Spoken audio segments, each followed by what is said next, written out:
Hi guys, welcome back to my channel. It's Nyckie C here. I actually am doing this video to go along with a few other of the business series videos that I will be kind of introducing to the space, because a lot has changed in just business in general, particularly in the beauty industry, and I feel like you definitely need to know that.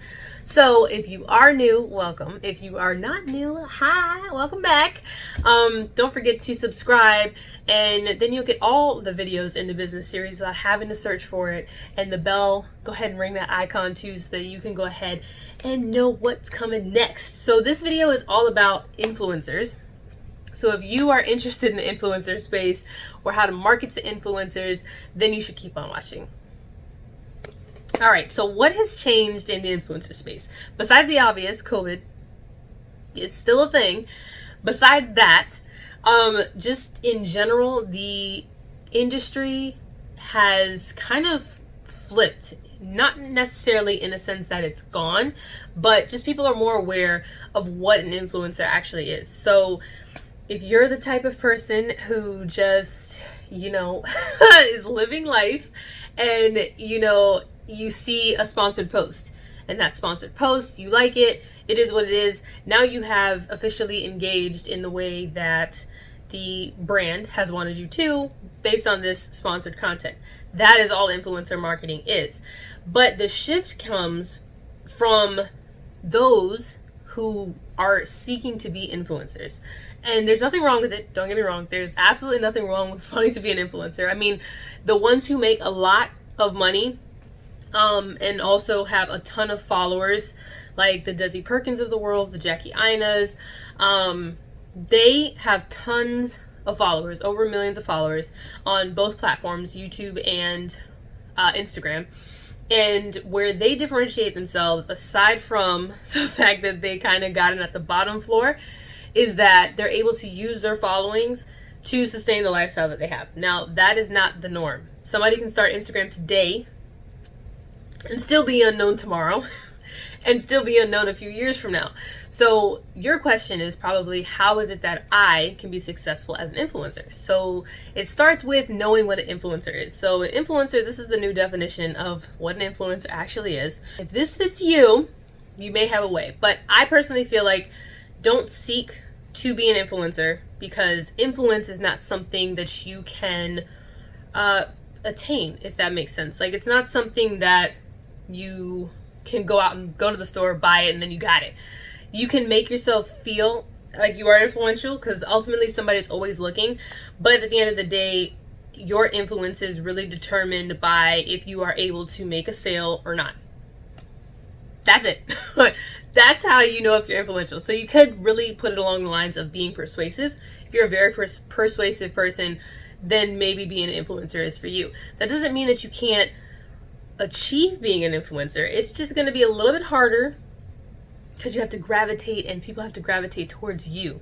So the space now is very congested. It seems like every other person on Instagram, TikTok, YouTube is an influencer. Myself included. I don't like the term, but after you reach a certain threshold of followers, I guess you just are considered an influencer. But I like to just say that, I don't mind sharing tips and tricks of things that I've learned, and that's that. I have a full-time job, so it's not like being an influencer is what I've done, but I've gotten products for free to make content for and given it to the brand, and therefore I guess I'm an influencer. But that's really not the important part. The important part is how you can become a successful influencer. So it definitely doesn't start with being consistent, doesn't start with, having high quality content. Those are aspects of it, but you really have to figure out how you are going to get into the space. So if you want to do beauty, for instance, you need to hone in on those skills. Okay? Because being a beauty influencer is not that easy as people think. The most successful ones who kind of do it within a year, I'd say, or 6 months to a year, are the ones who also have YouTube channels, showcase their skills there, more so how-to videos, particularly, how to do cut creases or how to do any sort of eye looks. Those are very successful videos. So if you are in the beauty space, you want to create content that is going to teach somebody something. Okay, that's probably the easiest way to get into the influential space, is to teach somebody something, whether they want to know it or not. Just put it out there, okay? Like I'm doing with this video. You probably don't even care about what an influencer is, but I'm going to tell you, listen, you need to know whether you have a small business, a big business, or you just want to do something different, get a little side cash. 3 reasons as to why you need to know what an influencer is and how to use it to your advantage in 2020 and beyond. So definitely create things that people are going to learn from. That is the best and fastest and quickest and most efficient way to actually test your influence. Honestly, it is. So aside from that, what can you do next? Let's say you have an idea, I'm going to keep using makeup because that's really, if I was going to be classified in any sort of box, it would be a beauty influencer, but I don't think I really am. But if you're going to be classified in anything, if I'm going to be classified in anything, really, I would pick beauty because the opportunities are endless when it comes to beauty versus travel versus fashion. I think that beauty is probably the one thing that it doesn't matter if the market is high, the market is low, the wheels are going to keep on turning, like Tina Turner said. Okay. So once you have that particular video, what's the next thing that you need to do? You have to hone in on your skills, because it's one thing to teach one thing. It's another thing to be an expert or at least advanced. Okay. Because there's certain things that you just can't be an expert on, like social media, for instance. If you say somebody who's an expert in social media, they're lying to you, because social media is consistently changing. You can be advanced, you can be intermediate, you can be continuously learning, but you will never be an expert on something that's continuously changing. Don't forget that. That's the tip of the day, okay? But in the beauty space, if you learned how to do makeup, whether you're self-taught or not, people really want to see how you achieve your looks on yourself or on your clients. So if you know how to do other people's makeup really well, and maybe not yourself, which I don't see how that happens, but let's say you're one of those unicorns, where that is the case. Maybe you just don't like wearing makeup. That's fine. To each their own. You have to now be an expert, if not an expert, at learning, an advanced learner in your field, okay? Advanced learning. You cannot now take this audience that you've built, whether it's 5 people, 10 people, 15 people, and then expect them to continuously come back when you're not supplying them with any more knowledge. So aside from creating something that's going to teach people, you also have to create something that's going to keep people coming back to want to learn from you. So a great example of this would be Skincare by Hiram, if I'm not mistaken. This guy. I've actually witnessed it because I think I came along one of his videos for the Kylie skincare. I was debating on if I even wanted to try it. I did not ultimately try it just because since I have my own beauty company, I've sampled a lot of the products that have the same ingredients of what she created, so it didn't really make sense to just buy it just for her name. But that's another conversation for another day. In this case, that's how I came across his page. At that time, I think he had... maybe he just crossed over 100,000 followers. Fast forward a few months, he's now at 3 million followers. 3 million followers, yes. Consistency, knowledge, likability, all those things wrapped into one is really how I think he became successful, but the underlying of those 3 would definitely be his knowledge, because skincare is one of those things that is just like social media. It's changing all the time. Yes, there's a foundation set. However, this foundation has layers to it.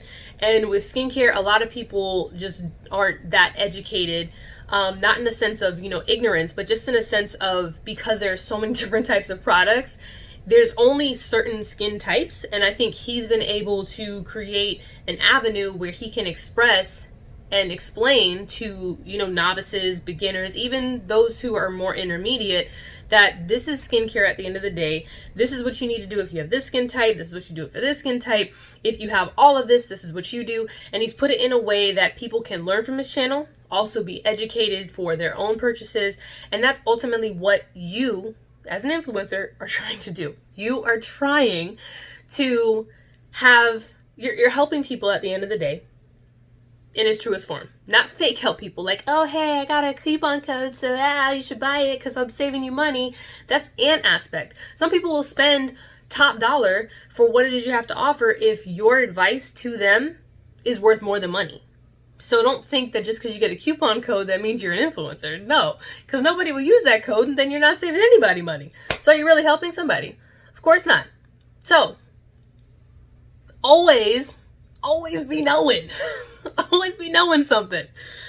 And after you've done that, then you definitely want to consistently put out quality products.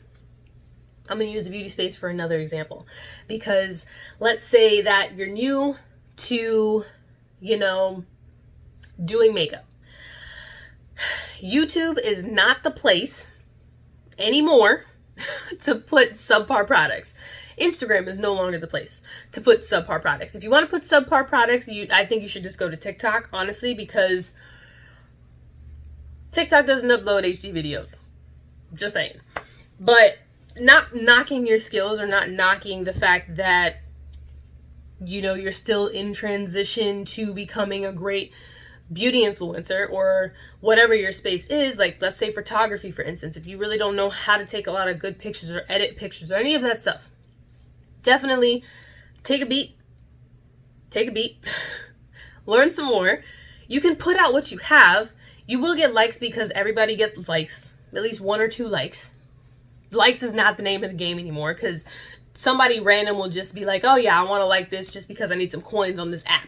All right. So those apps still exist. And because they still exist, you want quality over quantity. Okay. So you want to get your stuff in the right eyes. So if you aren't necessarily there yet, whatever the case may be, whatever the skill may be, aside from learning it, definitely get to people who know it so that you can learn a little bit faster so that you can do 1 and 2. So 3 should take precedent over 1 and 2, but it's kind of like an underlying, you should be doing this anyways tip, if that makes sense. So what do you do with all this fabulous information? You put it to use. Put it to use. If money is your goal of being an influencer, then you will be just turning wheels forever, because there's always somebody out there who's going to be doing something for free. So while you're trying to charge people for your subpar post or your lack of knowledge, there's always somebody who's better. There's always somebody who knows a little bit more and who is willing to work for free until they stack up their repertoire and get that shit going. Okay.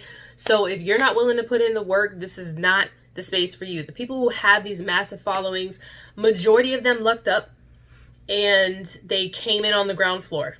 We all know that.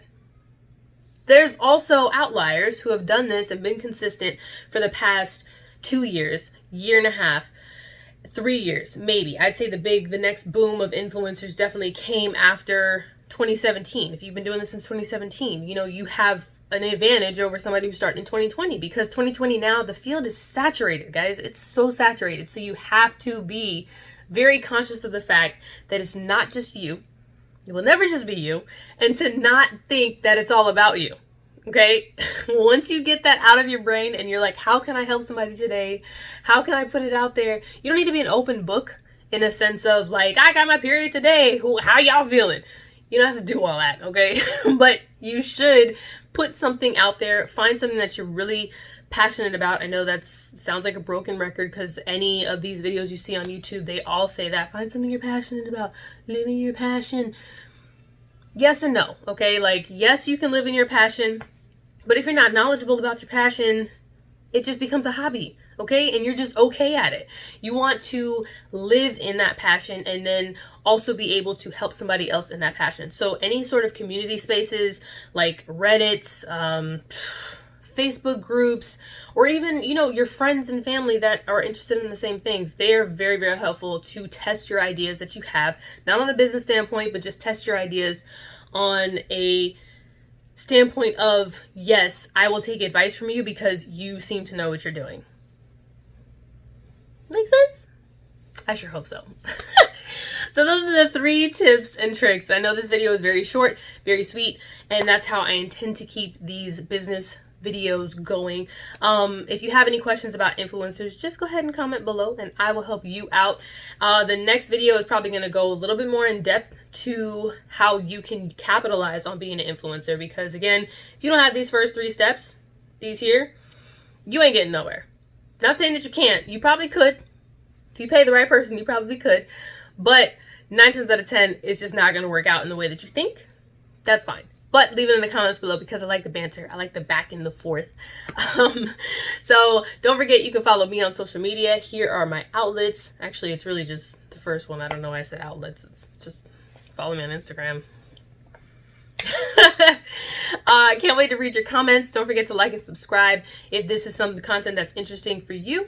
I will do more in-depth stuff for you influencers, actually pertaining to businesses and small businesses and how you guys can work in tandem together, because that's another avenue that I am pretty nifty and knowledgeable about. So until the next video, I'll see you guys then. Bye.